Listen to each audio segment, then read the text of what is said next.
What's up everybody, Couchmills here, coming at you with a brand new Halo Infinite video, and there's a lot of really advanced tips and tricks that people are discovering that are just so freaking cool. They take a little bit to master, but once you do, you're gonna be able to pull things off that people just have no idea what you just did to outplay them, and it's so cool. So let's break it all down. But I'm gonna need you to teabag melee the hell out of that subscribe button, and let's jump right in. Now, at surface level, Halo is a pretty simple game. However, there's a really deep layer of mechanical and movement tips and tricks that are so freaking advanced. But if you can incorporate these into your everyday game, you can absolutely destroy players. And the first ones I want to talk about are the crazy jumps that you can incorporate that allow you to skip a lot of the traditional pathing in the game. Now, the man, the myth, the legend that has been discovering all of these, Shyway, has been just blowing up Twitter, and a lot of people have been adding onto them different jumps that you can incorporate in a variety of situations. I've been doing my best to try to learn these whenever possible. First off, let's showcase the one on streets where you literally get to jump from B link to C through the high ground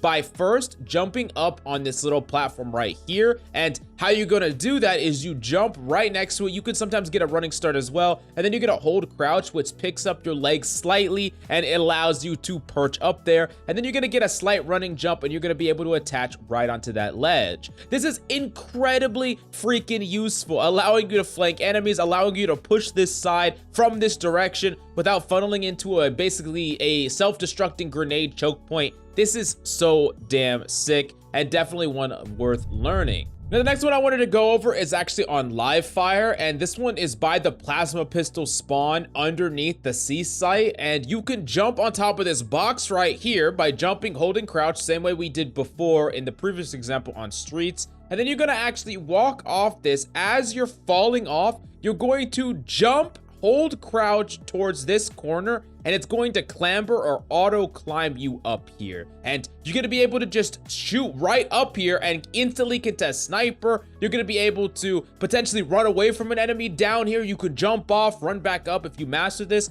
There's so much potential with this jump. It's freaking nuts. And honestly, there have been more and more discovered on a daily basis, and they're so freaking impactful if you master them. I might make an entire video on this, but please make sure to go subscribe or follow Shyway on Twitter because he has been a huge pioneer for all of this. And yeah, this got me so excited for some of the potential plays you can make in Halo, and there's so many. I mean, they're all so freaking cool. Now, speaking of potential advanced tips and tricks, those were easy mode compared to this next one, but this next one has the potential to completely shift team fights if you master it. So we've talked about the vertical slide text before, where right as you're in the middle of falling, before you hit the ground, you're pressing crouch and holding it at the right moment to get a giant burst of speed, and it's gonna vary depending on the height of an object, right? Well, it turns out you can use that extra momentum, the momentum that lets you fly really hard into a wall or a surface or out in the open. If you hit a wall just right and you press spacebar or jump right as you hit the wall, your momentum into slamming the wall will be transitioned to vertically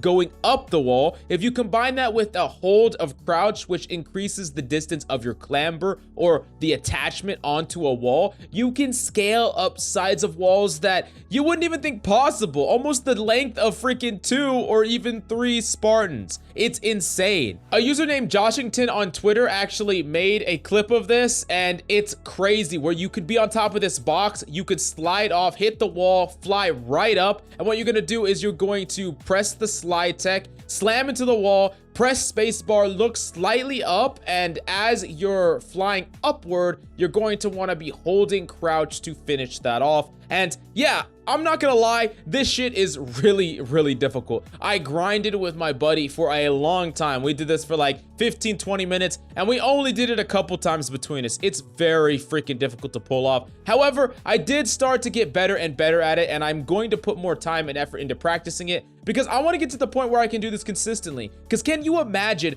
fighting invisibility, or someone's chasing you from energy sword room or whatever, you poke them a little bit and then you just yeet up this sidewall? Like, absolutely no one can follow you here. It's crazy because there's no natural progression to this high ground anywhere around there. And if someone wanted to chase you, they have to go all the way up the left stairs, all the way around, or all the way to the right, up the boxes, jump up, and you're just gonna be completely out of there and healed. So you get a free get out of jail free card. You can zoom in, snatch the invisibility, yeet up the wall, or you could have a fight, win a fight with one person, and run away from the second person and they can't chase you at all. It's so crazy, the potential here. And the thing is, this is not it. This is one example. And if you look at the Twitter thread, there are more and more and more jump use cases for this exact tech. And I'm thinking that there's gonna be a lot more maps that you could incorporate this in as well. Now, as a last important piece of note to these techs, both these techs, the slide tech that lets you climb or Spider-Man up freaking walls, and the techs that allow you to